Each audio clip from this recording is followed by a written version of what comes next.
И, к слову, о коронавирусе. В Коми возобновлены рейды по соблюдению масочного режима.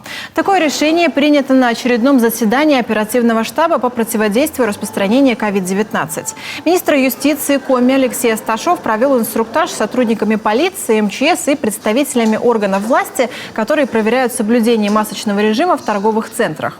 Если человек будет находиться внутри торгового помещения без средств индивидуальной защиты, ему напомнят о необходимости использования масок. За несоблюдение масочного режима может быть назначен и штраф. Впрочем, главная цель вовсе не наказание рублем, а профилактическое, отмечают в Минюсте.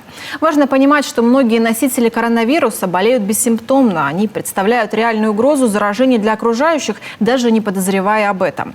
Ношение маски значительно повышает шансы не заболеть. Протокол об административном правонарушении будет оформлен только на тех граждан, что принципиально отказываются соблюдать масочный режим. Его размер от 1000 до 30 тысяч рублей. Должностные лица заплатят больше, до 50 тысяч. Сделать жизнь проще без масок и перчаток в наших с вами силах.